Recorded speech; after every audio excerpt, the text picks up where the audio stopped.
Roy merasa bahwa ahli yang dihadirkan oleh penyidik Polda Metro Jaya, sekelas Polda Metro loh, tidak kompeten. Oh iya, itu kan biasa. Kalau kita lihat namanya kan juga hanya muncul di balik BAP aja ketika muncul di persidangan atau muncul di TV aja nggak pernah dia. Masa sih? Bung Freddy? Ya, jadi supaya publik juga tidak salah paham, pasal 3235 ini memang sejak awal tim lawyernya Pak Jokowi sudah memasukkan ini dalam laporannya.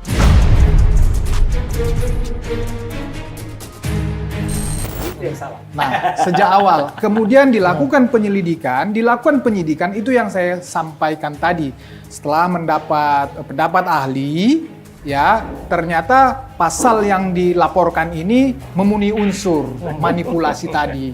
Nah, tentunya nanti masih ada tahapan namanya pemberkasan, berkas lengkap P21 nanti diteliti juga oleh ikut nanti jaksa. Nanti ada gelar perkara, tentunya ini belum final sampai nanti berkas ini dilimpahkan. Saya rasa penyidik tidak akan berani, jaksa tidak akan berani menyatakan berkas ini lengkap kalau unsur-unsur pasal 3235 itu tidak terpenuhi. Iya. Oke, setuju. Iya, dan kemudian memang adalah hak dari pihak Mas Roy dan men-challenge untuk kemudian men-challenge itu. Salah satu contohnya gini, kemudian dengan Mas Abi. menghadirkan ahli-ahli Iya, itu. Mas Freddy juga. Mungkin pasal itu bisa aja diterapkan kepada yang lain. Cuman ketika diterapkan ke saya, kan hal yang sangat lucu. Kemarin ada satu pertanyaan penyidik yang sangat bagus. Sebutkan akun media sosial yang Anda miliki. Langsung saya ketawa. Saya tidak punya akun.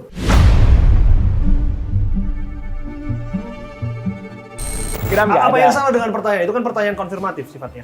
Undang-undang ITE khususnya pasal 32 dan 35 menyasar akun, dan di situ orang membuat dapat diaksesnya, dapat mentransmisikan, kemudian memanipulasi, mengirimkan kembali. Nggak ada kalau nggak punya akun. Jadi gimana?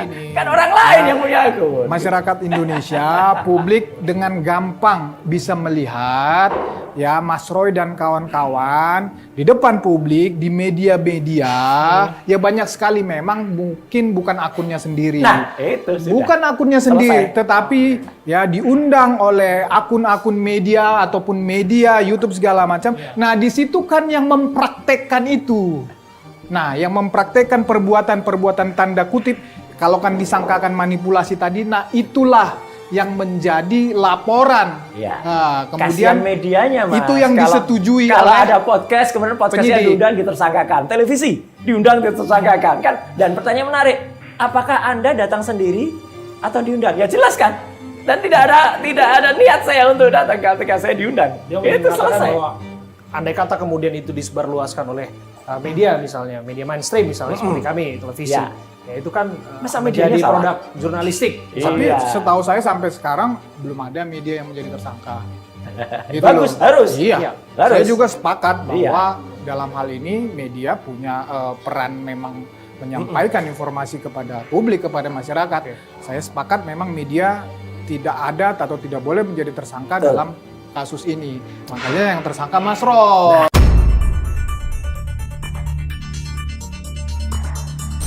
Gitu loh. Itu yang kemudian jadi miss kan. Ibaratnya Joko Sembung bawa golok gitu ya, nggak nyambung.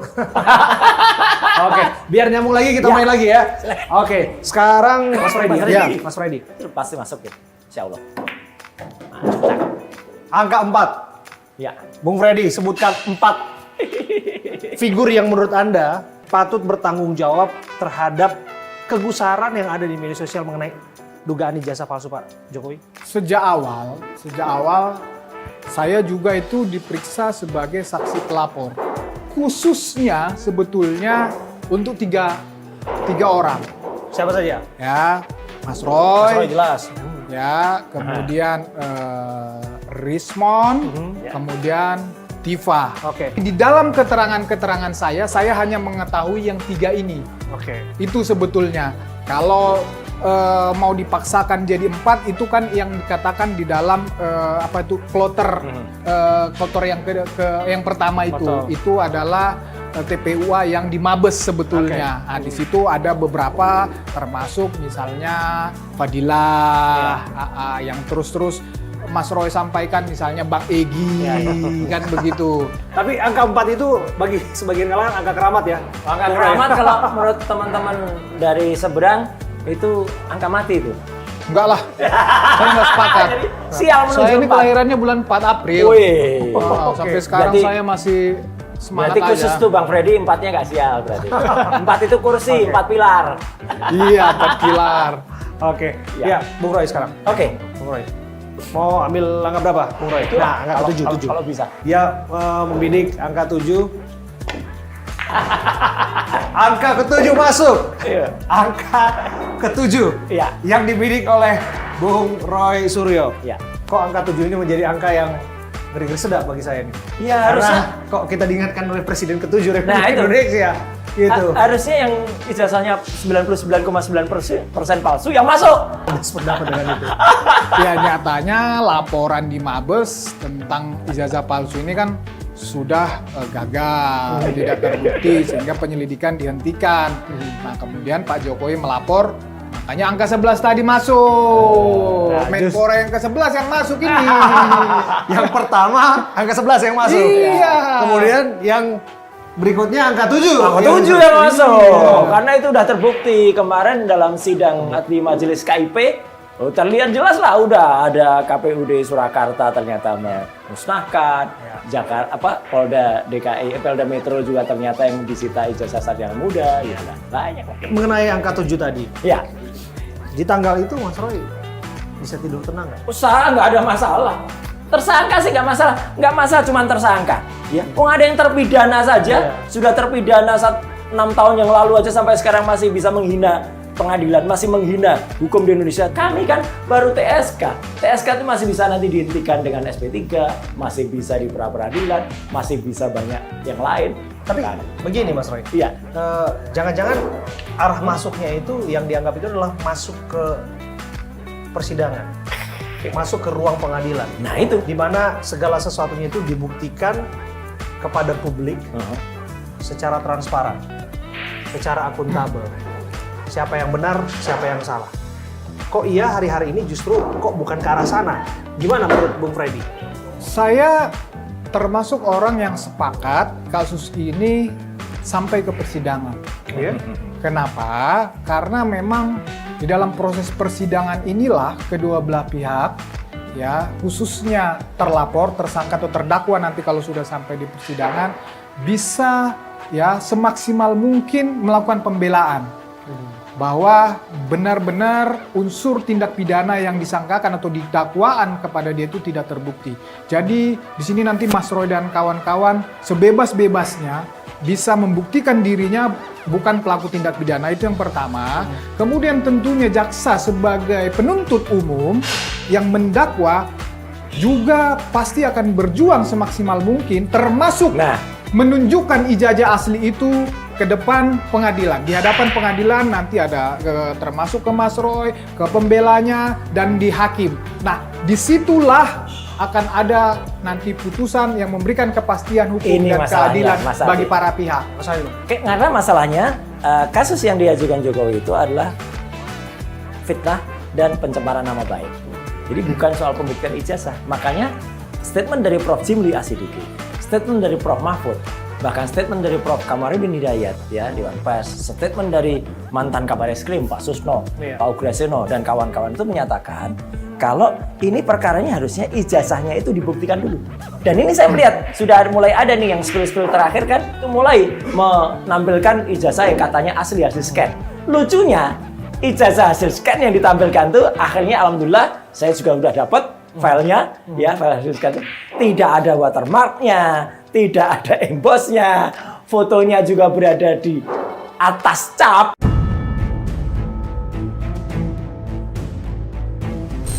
Ya, waduh, jadi ya udah jelas lah kalau itu buktinya ya udah sama aja, dan bahkan sudah saya periksa pakai luminance gradients, nggak hanya pakai ELA, udah hasilnya jelas betul bahwa fotonya itu memang terletak di atas cap.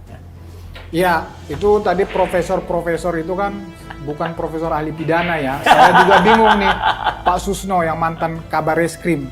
Masa sistem peradilan pidana dia nggak paham, sistem hukum pidana dia nggak paham. Jadi penyelidik dan penyidik itu mempunyai kewenangan. Memang fungsinya dia, kewenangan dia ya untuk mencari sebuah tindak pidana, kemudian menemukan pelakunya. Nah, itu adalah kewenangan penyidik. Kemudian nanti masalah pembuktian yang dikatakan Mas Roy tadi, ya itu bisa berbarengan. Tadi sudah saya sampaikan di dalam proses persidangan nanti, tentunya hakim akan melihat. Ini kan ijazah itu dari awal sudah dibawa untuk bahan melaporkan, kemudian sudah disita. Nah itu kan akan dilihat oleh hakim. Oh nanti di-challenge sama ahli-ahlinya beliau ini, kan begitu, sama lawyer di-challenge. Dan UGM juga saksi, nanti ahli dihadir. Bener nggak ini yang kamu keluarkan UGM? Kemudian bener nggak Pak Jokowi ini ijazahmu?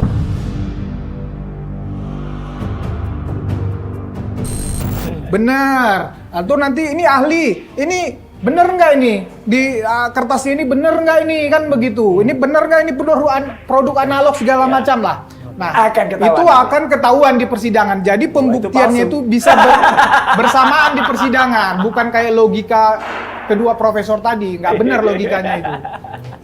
Itulah. Oke. Sekarang giliran Bung Freddy ya.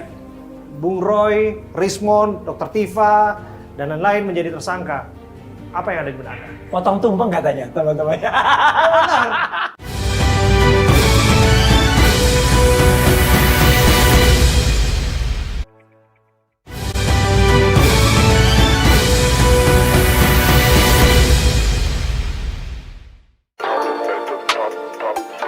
Bola yang dimasukkan Bung Roy tadi angka 7. Yang menurut beliau barangkali itu kode masuknya Pak Jokowi. Tapi kok iya kemudian tanggal 7 itu adalah tanggal yang juga keramat buat Mas Roy dan kawan-kawan. Dirinya ditetapkan jadi tersangka. Ketika Anda mendengar Bung Roy, Rismond, Dr. Tifa, dan lain-lain menjadi tersangka, apa yang ada di benak Anda? Potong tumpeng katanya, teman-teman. Benar. Ketika itu justru saya itu sedang lari di GBK. Oke. Saya tanggal 7 November 2025. Iya, jadi saya hanya buat video aja ucapan selamat kepada Mas Roy dan kawan-kawan sudah diberikan mahkota tersangka.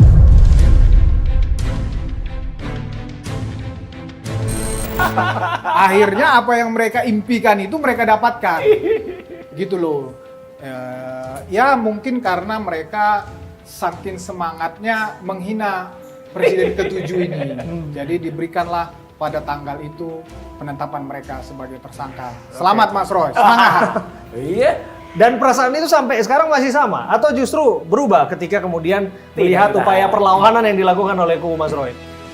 Sebetulnya begini, saya termasuk orang yang tidak setuju kebebasan berekspresi, kebebasan berpendapat itu dipidana. Ada orang, dulu Mas Roy banyak yang menganggap dia menghina saya dan menghina kampus saya. Orang Lampung semua ngubungin saya. Apa yang disampaikan? Ya, ayo kita laporkan dia.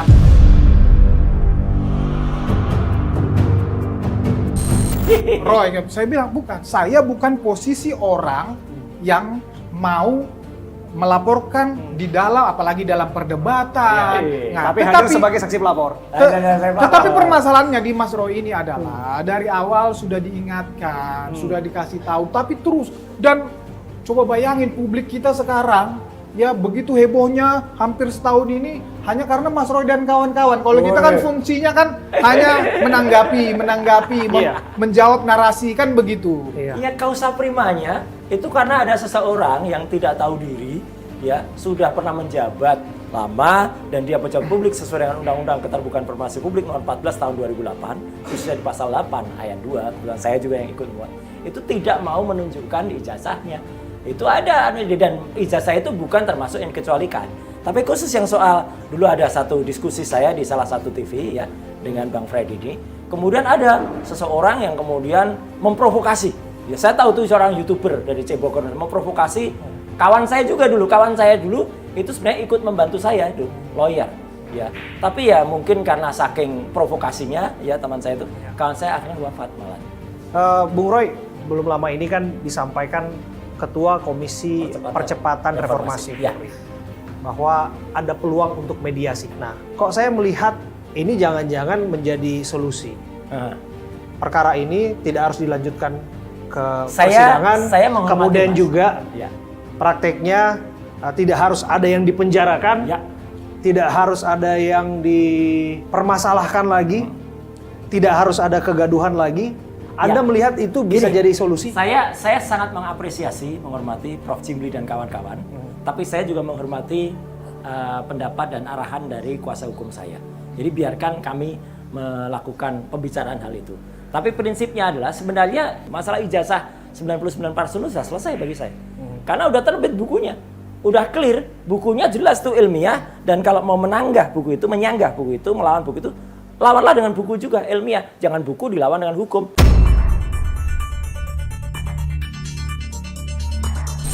Tapi yang saya lihat keras betul itu lawyer Anda. Oh iya, Mengatakan nggak apa-apa. tidak menerima Nggak apa-apa. peluang Itu untuk harus mediasi begitu. gitu. Lawyer harus begitu. Sekalipun dalam posisi hukum saat ini, Iya. sesungguhnya yang menjadi tersangka kan posisi Anda. Oh sebetulnya. iya, lawyer sah-sah saja melakukan itu. Dan itu adalah sikap yang sangat bagus. Karena nggak mungkin kami kemudian melunak gitu. Karena bukan kami yang dalam status itu kemudian menyatakan salah gitu. Tapi dalam batin Anda sendiri, Anda melihat mungkin kemudian peluang Semua itu tidak ada yang tidak mungkin. Bisa jadi dilakukan mediasi, bisa jadi juga tidak. Bung Freddy, Anda melihat itu bisa jadi solusi? Itu kan bicara KUHP yang baru. Ya, kalau memang ada dalam proses penyidikan dan proses penuntutan. Nah, kalau dalam KUHP yang baru itu, dalam proses penyidikan, jadi pasal-pasal yang disangkakan ke Mas Roy dan kawan-kawan ini tidak memenuhi restoratif justice itu. Kenapa tidak memenuhi? Pertama, itu ancamannya tadi di atas 5. Itu yang pertama. Betul. Yang kedua, khusus untuk Mas Roy sudah pernah dipidana. Nah, kemudian ada yang paling berat lagi sebetulnya untuk Dia masih mau di PK itu. masih untuk belum jelas. beliau-beliau ini. Tadi Mas Roy udah sampaikan, paling berat lagi itu harus mengajukan permohonan. Permohonan maaf, permohonan dilakukan restoratif Yang justice. di sana dong yang minta maaf. Nah, kan ini undang-undangnya atau hukumnya tidak seperti itu. Nah, itu yang berat saya lihat di orang-orang ini. Karena tadi jelas statementnya. Mana mungkin, udah bukunya udah menyatakan Oh, begitu. iya. Artinya nanti kan kalau itu terjadi misalnya perdamaian, supaya terjadi perdamaian kan pasti buku diminta dicabut. Oh, nggak mungkin. Contoh. Kemudian Nggak mungkin. statement-statement di media, di podcast semua. Nah, itu kan apakah itu suatu hal yang mungkin? Makin Gitu. semakin tidak mungkin. Itu makanya. Karena statement apalagi bukti. Katanya scan file yang dibawa Andi Aswan itu jelas-jelas malah menunjukkan 99,9% palsu itu.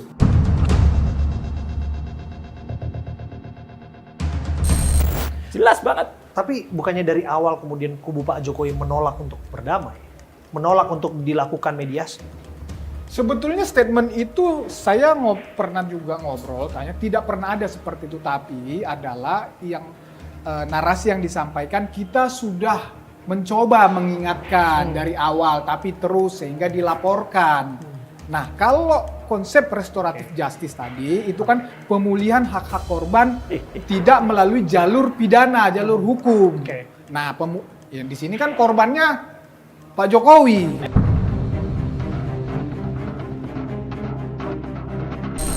Itu yang saya bilang tadi, pasti berat bagi beliau-beliau ini untuk meminta maaf, ya, untuk melakukan permohonan res RJ tadi. Di situ beratnya. Ini kalau saya jadi ingat statement yang biasa disampaikan oleh Jokowi ya.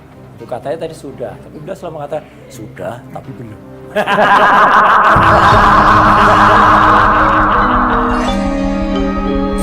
Jadi ya, begitulah. Ya selalu bolak-balik kalau di sana. Gitu katanya dulu dosen pembimbing skripsinya Pak Kasmujo ternyata diralat. Katanya KKN-nya tahun 83 diralat. Ya, kemudian banyaklah yang udah diralat-ralat. Jadi akhirnya kalau itu ya udah faktanya begini. Kalau bagi saya biar masyarakat yang menilai. Ya, makanya saya katakan proses pembuktian di peradilan, di persidangan itu adalah jalan terbaik. Ya. Ya, memberikan kepastian hukum dan keadilan bagi para pihak. Gitu. Kan Mas Roy belum tentu divonis bersalah juga. Ya, Atau Jokowi kalau- juga belum tentu benar juga. Iya betul. Ya makanya kalau tidak divonis bersalah kan berarti Pak Jokowi nggak benar kan begitu. Nah Itu. Mas Roy juga kalaupun divonis kan belum tentu sesuai tuntutan dan dakwaan. Jadi masih panjang ini. Masih panjang. Layaknya ini bola di meja biliar ini masih ada banyak. Ini mewakili kepentingan-kepentingan barangkali. Masih banyak. Iya, masih banyak yang harus dimasukkan, masih banyak yang harus diselesaikan. Tapi paling tidak ada niat bersama untuk ada di sini untuk menyelesaikan perkara itu. Siap, gitu ya. yes. Tapi kelihatan ini bola sulit ya. Ini sekarang giliran Mas Roy ya. Wih. Nah, saya mau panggilkan teman saya ini. Iyalah, yang Mas lebih. Roy. Nah, silakan. Bung Marco, Gocek Marco. Siap. Apa Ayo, kabar? Mas. Apa Siap. kabar semua? Wah. Apa kabar semua? Apa kabar Marco. semua? Serahkan pada ahlinya. Bung Marco, ini ada angka 3. Mereka kelihatannya butuh Bung Marco untuk masukin angka 3 ini. Iya. Angka 3 ini adalah lambang persatuan Indonesia. Ah. Luar biasa. Angka 3 masuk. Angka 3 masuk. Dari Marco. Bung Marco. Angka Nah. 3 ini masuk mengartikan persatuan Indonesia. Indonesia. Nah, apa yang bisa dipersatukan Bung Marco? Barangkali yang saya tahu, sepak bola itu mempersatukan. Betul. Nah, Pasti. barangkali Bung Marco Iya. punya. Saya berbicara sepak bola simbol persatuan betul dan di sini perdebatannya terkait asli palsu. Oke. Nah, saya akan membawanya ke ranah sepak bola. Iya. Saya akan tunjukkan gambar ini. Saya akan bertanya. Ini Ya. bertanya ya. Ya, ya. Apakah gambar ini asli atau palsu? Wah. Nah. Udah diajak main game nih. Iya. Gamenya asli Atau palsu? Palsu. Dari Ijazah lagi nih. Gocek Ah. Marco. Silakan. Dok. Tapi dipastikan nggak ada ijazah di situ kan? Nggak ada ijazah di sini. Jadi ada, saya dokumen kasih narasinya Ya, sedikit ya. ke Pak Fred juga sama Pak Roy bahwa Sintayong itu katanya pelatih dengan tangan besi yang suka Ya. main tangan Ya, katanya. betul. Kemarin juga sempat isunya di Ulsan juga Ya, seperti ya, itu. ya. Tapi belum ada fakta yang menunjukkan bahwa ada perlakuan kasar terhadap Ya. pemain. Saya akan menunjukkan salah satu interaksi Sintayong dengan Oke. pemain timnas Indonesia, Marcelino Ferdinand. Iya. Nah, ini di sini ada gambar yang terlihat Dia kayaknya pegang gini ya. menjewer ya, Iya, menjewer. iya. Nah, yang saya tanyakan, apakah ini asli atau palsu? Selaku analis, Yes. seharusnya saya tidak boleh percaya begitu saja terhadap hanya print out. Ya. Saya mesti periksa filenya sebenarnya. Itulah susahnya. Karena saya belum lihat filenya, masih ada kemungkinan itu bisa aja itu gambar rekayasa atau gambar edit. Nah, mungkin- nggak boleh langsung lihat kemudian kita percaya. Kayak ada tuduhan dari teman-temannya Mas Deddy ini yang mengatakan, oh isunya sudah posting tanggal tahun 2020. Nah 2020 tuh isunya belum ada, nggak ada ijazah itu malah belum pernah keluar. Twitter saya juga sudah dibekukan saat itu. Jadi kan lucu banget loh itu. bukti Pendekatannya palsu. saintifik ya. Iya. Nah, mungkin Bang Freddy mungkin Iya. pendekatannya mungkin latar belakang background, mungkin pengalaman, mungkin suka timnas kan pasti kan? Ya. Mungkin mengikuti beritanya. Apakah pernah mendapatkan momen seperti ini, mengetahui ada Saya momen seperti juga ini? sebenarnya prinsipnya sepakat dengan Mas Roy. Saya tidak berani menyatakan bahwa foto ini asli apa palsu karena Ya. zaman sekarang gampang sekali Betul. edit kan Ya. begitu, makanya ada yang ditersangkakan dengan manipulasi data. Manipulasi data. Ya, belum saya tentu. jujur tidak berani, tapi saya lebih percaya ini palsu. Palsu. Baik. Jadi benang merahnya adalah semua harus saintifik ya. Betul. Dalam pembuktian itu saintifik. Yes. Jadi Dan ada satu lagi yang menarik Mas Margo. Justru ketika pelantikan Ketua Umum PSSI, ya Bang Erick Ya. Thohir, selaku Menpora, ya. itu justru Menpora lama, Mas Dito, itu kata pembukaan sambutannya itu justru, Pak Erick, coba Pak Roy, selidiki ijazahnya Pak Erick aman nggak? Pak Ari mau coba? Ini menebak tadi Bung Freddy bilang palsu. Saya bilang asli. Ya, berdasarkan? Ya, berdasarkan saya menduga ini ya kelihatannya ini asli ya karena ini salah satu match saya ingat ada jeweran yang dilakukan oleh Sintayong Betul. kepada Marcelo Ferdinand dan itu sempat rame. Jadi berusaha banyak orang tuh menerjemahkan apa sih arti jeweran itu gitu. Yes. Jadi ini sebenarnya asli, Pak. Oh iya. Ini adalah momen asli. Ini saya tangkap waktu Indonesia berhadapan dengan Arab Saudi. Marcelino mencetak 2 gol saat bermain di GBK. Ya. Nah, ada insiden ini ketika babak Itu pertama mungkin jeweran Marcelino. sayang itu. Nah, itu dia. Perspektifnya akan berbeda-beda. Kalau orang haters akan melihat ini, oh memang dia main tangan. Tapi kalau orang yang mengerti situasi sebenarnya, oh itu cuman interaksi yang memang intimate aja antara kedua ayah sama anak lah seperti itu. Jadi ini momen ini ada. Ya. Oke, ada gambar yang kedua lagi. Ini yang lagi rame adalah calon pelatih timnas. Betul. Salah satunya Ya. adalah Timur Kapatse. Ya. Nah, dia pernah bertemu dengan Sintayong. Ah. Ini benar foto asli apa bukan sih? Kira-kira tebak-tebakan aja. Kira-kira. Tebak-tebakan sih saya konsisten seperti Mas Roy, ini palsu. Palsu. Kang Roy. Saya justru konsisten bahwa saya tidak boleh memeriksa memastikan Kan gambar. tebak-tebakan. Enggak. Seorang Atau mungkin peneliti saya nggak bisa boleh nebak dekatkan yang sedikit salah. gambarnya? Bisa. Tetap meskipun lihat gini itu sekarang kemajuan dari imaging ya imaging itu luar biasa. Ya nggak boleh. Wah ada yang seseorang yang foto pakai ijazah yang tangannya 3 aja waktu itu. Oke, saya yang jawab. Ijazah Ya, Singapura itu. mungkin Pak Abe. Saya yang jawab. Ini Yes. palsu. Oke, baik. Ini Karena sepengetahuan saya nggak pernah bertemu nih berdua nih antara Timur Kapatse dan mantan pelatih kita sebelumnya Sintayong. ya Harus harus diperiksa. saya sampaikan bahwa ini adalah momen yang asli. Weh, aneh ya. Karena Iya, Sintayong iya, pernah asli. bertemu dengan Kapatse Oke. saat Indonesia bermain di Piala Oke. Asia U23 2024 kemarin. Indonesia kalah dengan skor 0-2 dan lolos ke di babak semifinal. Ya. Dan Uzbekistan lolos ke final kalah lawan Jepang dengan skor 0-1. Jadi mereka sempat bertemu dan salaman saat jumpa pers. Jadi ini asli. Ya. Oke, nah ini agak berat sebenarnya. Waduh. Nah, yang mana nih? Mana Oke. kertasnya ringan kok. Nah, ini dia. ini adalah- Wah, itu Tahu Bang dong, Erik itu. Tahu dong siapa ini? Erick Thohir kan? Thohir, Iya. betul. Iya. Ini. Apakah momen ini atau Palsu foto ini. ini asli atau palsu? Sebenarnya kalau Ini lebih lihat kepada membangun narasi. Iya, kalau Baik. lihat kalau lihat badannya sih sebenarnya itu bukan badannya Pak Erick Thohir ya. Karena terlalu gebuk banget. Tapi ya sekali lagi saya tidak boleh ya. Seorang ahli itu nggak boleh hanya menebak lihat gambar apalagi print out. Jadi Ya. saya mesti cek juga aslinya filenya. Saya boleh jawab? Ya, boleh dong. Menurut saya ini sebetulnya ada momen ini tapi nggak di sini tempatnya. Jadi menurut saya ini palsu. Iya. Momen ini ada. Ini adalah kekalahan momen saat Indonesia. Ketua Umum Erick Thohir, Ketua Umum PSSI, Betul. Indonesia kalah lawan Jepang 0-4 di GBK. Ya. Itu sangat memukul. Ya. Semua termasuk Ketua Umum PSSI juga. Dan ada foto momen di mana Erick Thohir menyendiri. Oke. Nah, sekarang momennya adalah in atau out, kan gitu. Lagi rame, ET out. Wah. Nah, itu nanti aja dikomentari. Saya melihat yang paling bertanggung jawab memang harus Ketua Umum PSSI. Tapi apakah dia harus out? Menurut saya paling tidak kasih dia kesempatan